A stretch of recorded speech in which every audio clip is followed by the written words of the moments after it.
Handicapper Steve here, handicapping the racing from Keeneland Racecourse here on Friday. It is the 9th of April 2021. Gonna look at the stakes races on the program from Keeneland, but before I get on to that, remember to please follow me on Twitter at Horse Racing Kit 5 for more selections for race courses around the world, and also join me tomorrow for my Oaklawn, Arkansas Derby preview, and also tomorrow for my Grand National preview from Aintree. So I hope you join me because it's going to be an excellent weekend of racing. But today's card from Keeneland's very good. We're going to look at the stakes races 7 and 9. Let's get to it right now. Before I go any further, can't really speak up. My throat's a little hoarse today with the bad allergy day here in New York, so just bear with me. Not Corona, I've been vaccinated. But let's look at the 7th race from Keeneland first, which is the Limestone Turf Sprint. It's going for a purse of $100,000. Race for 3-year-old fillies here. We have a field of 13 horses, a baker's dozen heading to the turf course, the distance of ground of 1,100 meters, or the distance of ground of 5.5 furlongs on the Keeneland Turf Course. 1,100 meters, 5.5 furlongs here in the Limestone Turf Sprint.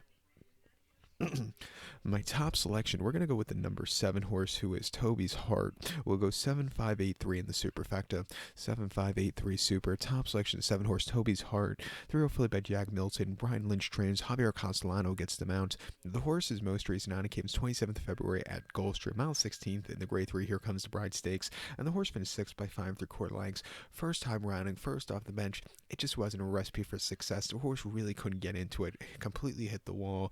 Couldn't keep up. It wasn't the day to win. Stepping down in trip, down in class also. The horse should really run a good race. 2 back at Saratoga, 5.5 on the Mellon and the Bolton's Landing. The horse went by 1/4 lengths and had a decent trip from the back of the pack. Didn't break that well and was stupidly wide, but had a great turn of foot and got there. And 78 Buyer, that was a very good run. And then the debut at Churchill on the 4th of June, 5.5 furlongs. Special weight 78,000. The horse went by 6 3/4 lengths. Again, didn't break that well, which is it was a sequence that she had during her 2-year-old campaign.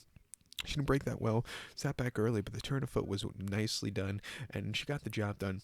She's training well at Churchill. She's drawn very well here today, and I think with the cutback trip at 6:20, she's a very likely winner. So let's use her. Your second likeliest winner, I think, is 5 horse Igloo. The Striel filly by Mashawish, who I believe was the horse that won the, was it the 2015 Don Handicap or 16 Don Handicap for, I want to say Godolphin, but it's not Godolphin. It might be for Shadwell or something like that. But Jonathan Thomas trains when Umberto Rispoli comes in from Southern California to ride this one. Most recently, they ran the horse at Turfway on the 26th of February, 6.5 furlongs in the Cincinnati Trophy, where the horse finished 3rd by 5 1/4 lengths. Was with them early on, very fast fraction to the half, and I think that cost him. He hit the wall late. What can you do? Coming here, slowing it down on the front end, I think the horse could really run a good race come to turf here. Most recent workout wasn't bad at all. A half-mile workout, 50-3 with the dogs up here. Before that, he ran the day after Christmas at Turfway, 6 furlongs, main special weight 31,000, and won by 7 1/4 lengths on the front and all throughout. This horse just won very, very easily.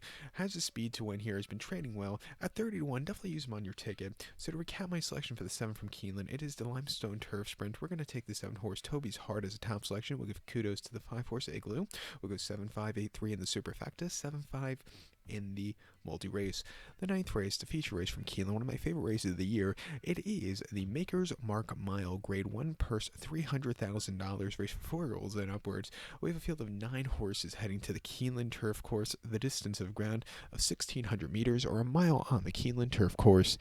1,600 meters, 1 mile. And who doesn't like a grade 1 mile race on a Friday afternoon? If you don't like it, get out. But my top selection, I'm going to go with the number 4 horse, Sacred Life. We'll go 4-9-2-5 in the superfecta, 4-9-2-5 super. Top selection of 4 horse, Sacred Life. 6-year-old horse here, Chad Brown trains. Javier Castellano gets the mount. Most recently, they ran the horse at Church on the 5th of September, Mile Nathan Turf Classic. And the horse finished 4th by 4 3/4 lengths. It took a lot of time for this horse to get going. Didn't really change leads, a little bit wide. And he just couldn't keep up. Off the break here, a little given the ground with the rain that they're getting Thursday. I think he's sitting on a very good run. He doesn't like very fast ground like he saw last time out of Churchill. He'll like the good ground that you'll see today. 2 back, he ran at Monmouth on the 9th of August, mile 16th in the Oceanport Stakes, and he won by 4 that day. Sitting back late early, quickened up nicely. in the final portions of the race. It was a very good run there. He finally found his form with that race, and then prior to that, in the Pegasus World Cup Turf at Gulfstream, mile 3/16 on the lawn, he finished fourth by 5 1/4 lengths, and he had a little bit of a wide post trail. He got over well.